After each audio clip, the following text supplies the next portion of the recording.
When you wrote that song, when you did that, recorded that song, did you say to yourselves right away, that's, or did somebody immediately say, that's got instant hit on it, or did you have no clue what it was going to do? Not with that one. That one, I don't know at this point what makes a hit, to be honest with you. I know it may seem like I do, but I really have no idea. If you told me that song was going to be a hit, I wouldn't have believed you, but it turned out to be massive. You know, the only one I ever really thought was going to be huge, and I just knew the second it was done was Shielded Love, and I kind of just knew that one was going to be big. But the rest of them, no idea. You had pretty bad instincts on those, like Makes Me Wonder. We had to convince him to put on the record, let alone release as a single. I'm a genius, not a businessman. I'm not a businessman, I'm a businessman. What's up? You don't really sell that as well as Jay-Z does. No, like, I'm not a businessman, I'm a businessman. No, I don't. You got to work in some, there's a little bit of jazz in this too. I mean, there's a lot of different influences. Yeah, there's some jazziness happening. Yeah, you know, well, that song, This Love, Jesse, our keyboard player, he wrote that chord progression, and you know, I think at the time, you know, part of the transition from Cars Flowers, which was the previous incarnation of the band, into Maroon 5 was a lot of incorporation of a lot of other types of music, including, you know, borrowing heavily from jazz. So good ear. What song is that we know well is so different than the way it originally came out that maybe made some pretty major changes? Makes Me Wonder, actually. Underwent like a really intense overhaul, because that's another one of those songs I didn't really care about. I hated Makes Me Wonder for so long, because it was just a couple different parts, and then we wrote this other part, and then we put them all together and mixed them up and changed the riff around and had a lot of additional production.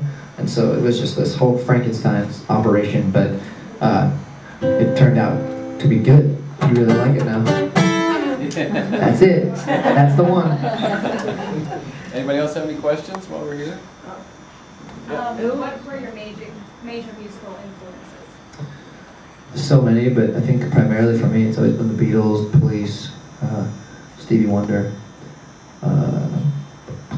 Bill Withers, Al Green, Paul Simon, Art Garfunkel, Simon The Who, you know, all of the best bands and artists ever, in my opinion. Zeppelin. Oh, Zeppelin. About you, man. There's some Use Me in what you just played in This Love. There's a little bit of that Use Me, Bill Withers thing. Yeah, that's funny, because around that time I was listening to tons of Bill Withers. You're very good at this. Get out of my head. Anybody else have any questions? Yeah. If you guys had a chance to do a cover of any song, which one would it be? Well, we've had the chance. We've had a lot of fun. You know, like when Songs About Jane was out, we only had one record's worth of material to play. So once we started headlining shows, we sort of had to do covers because we had to stretch the time. I think the most fun cover that we've done was 9 Inch Nails' "Closer." That was dirty. That was a good one. I always really wanted to do "Take Me With You" by Prince. Yeah. But we never really got around to it. That's not "Take Me With You." Well, that's the only Prince song I know. Oh, that's not true. "I Want to Be Your Lover" will be good too. Yeah, that'd be a good one. Once you made it to the stratosphere, what was some of the weirdest requests, or a weird request that came in late that was like, could you play for our backyard barbecue, or did it get past your management that people wanted to consider you for something that was like, what? Well, you know, what was funny is we were actually considered for the Patriots victory party. Good thing that's too bad, guys. And we were like, oh yeah, we'll do it. What if they don't win? It was like, well, we ended up not. I guess they were going to choose somebody else. So of course, then we were like, naturally, we were like, screw them. That pretty boy's going to lose. But what was really cool is we happened to be in Denver when the World Series was going on, and some of the guys in the band happened to be eating at the Palm Restaurant in Denver. And people came in and started clearing out the restaurant for the Red Sox victory party.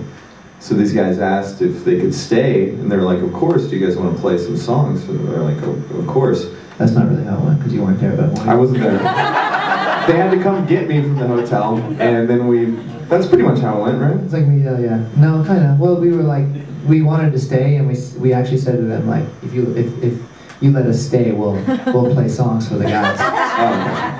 It's a little better that way. So then they called me, and I showed up, and we played. We called James like, what are we gonna do? We need you. And we played "We Are the Champions" as they were all walking in. It was actually really cool. It was completely out of the blue. And we drank a lot. Yeah, with that. we did. I remember we walked up to either me, I don't even remember. I think one of our friends walked up to what's his name, Big Poppy, you know that guy, and says, "You're awesome, dude." And he just looks down at us and just goes, "Yes."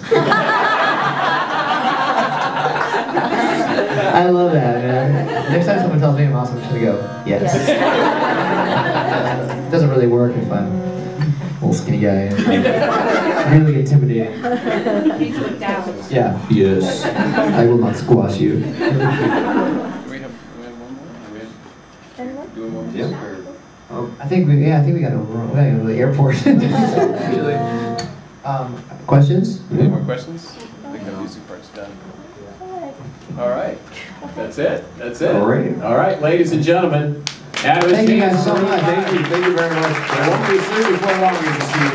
Thank you so much.